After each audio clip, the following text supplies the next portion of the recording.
Welcome back to Wrestling World. Today we'll be taking a look at a situation that Mia Yim has found herself in thanks to what she did. We'll also discuss why Daniel Bryan is now gone from SmackDown after he just returned. So let's kick things off with Mia Yim's story. Mia Yim still has her Mia Yim name and persona in WWE, but on Monday Night Raw, Mia Yim portrays Reckoning, the only woman in Retribution. Retribution had a big match this week on Raw where they got destroyed by the Hurt Business.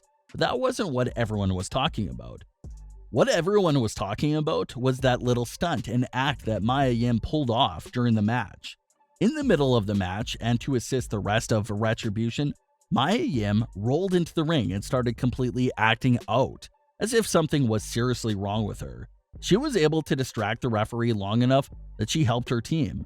But there was one issue here, and it was the fact that viewers felt like this was seizure-like, acted by Reckoning, and was done with poor taste. Mia Yim took to her Retribution Twitter account and responded to fans calling the act on Raw disrespectful. She responded to the tweet and said, "Not a seizure, not an epileptic, a possession. To clarify, I would never fake a medical condition like those." This created a huge debate among the fans. Reports even claim that the original idea caused a massive debate backstage as well when pitched. When Mia Yim first heard the idea, reports claimed that she even refused the idea at first, and others even backed her up by explaining how distasteful it was. It looks like Mia Yim slightly altered Vince McMahon's idea by suggesting she'll act out a possession instead, which is why she agreed to do it, with the intention that she was being possessed, rather than having a medical attack. But since the possession act still seemed similar to a medical attack, fans still found it to be a bit distasteful. But like Mia Yim said on Twitter, it was only supposed to be a possession, and she would never fake anything medical like that.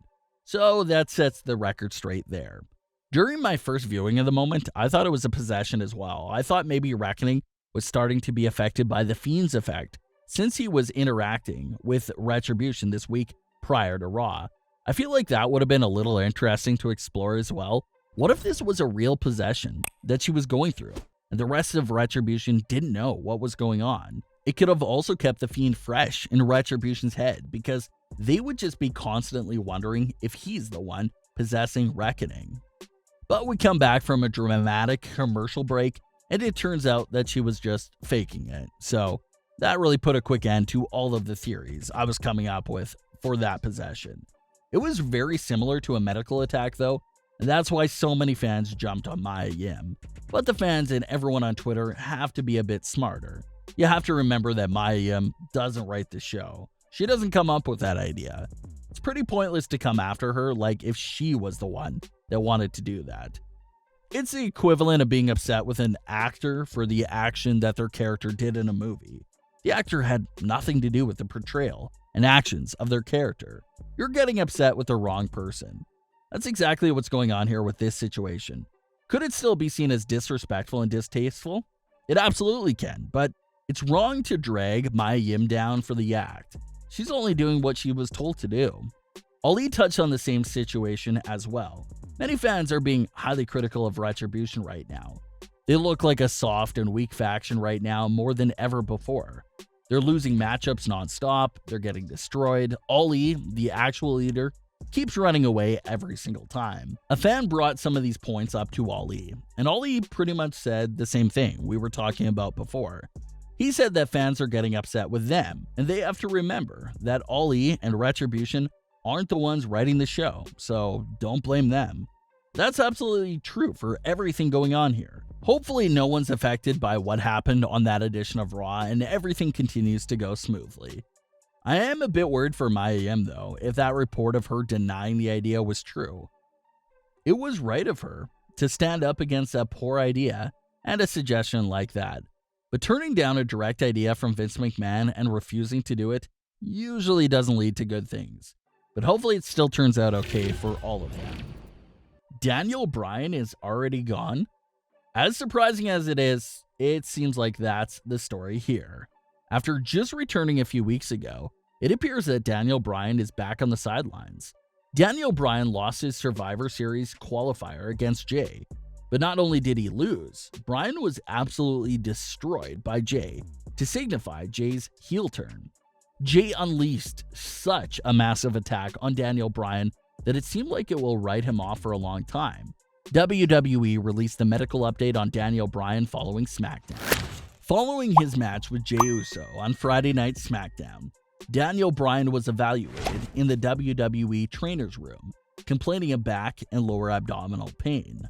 WWE Medical recommended Bryan to be transported to a local medical facility where multiple imaging tests were performed and revealed a bruised kidney and multiple strains and contusions throughout his thoracic and lumbar spine.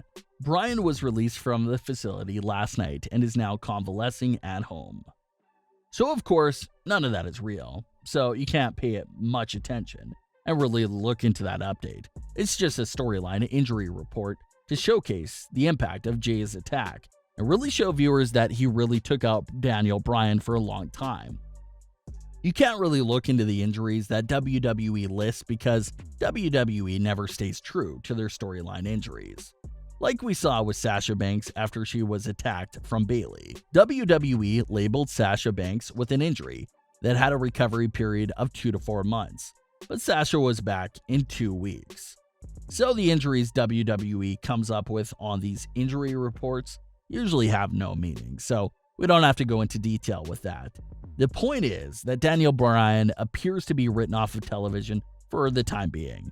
Maybe it's a few weeks, maybe it's longer, but this now opens the door wide open for Roman Reigns versus Daniel Bryan, a matchup that fans have been wanting to see ever since Roman Reigns returned.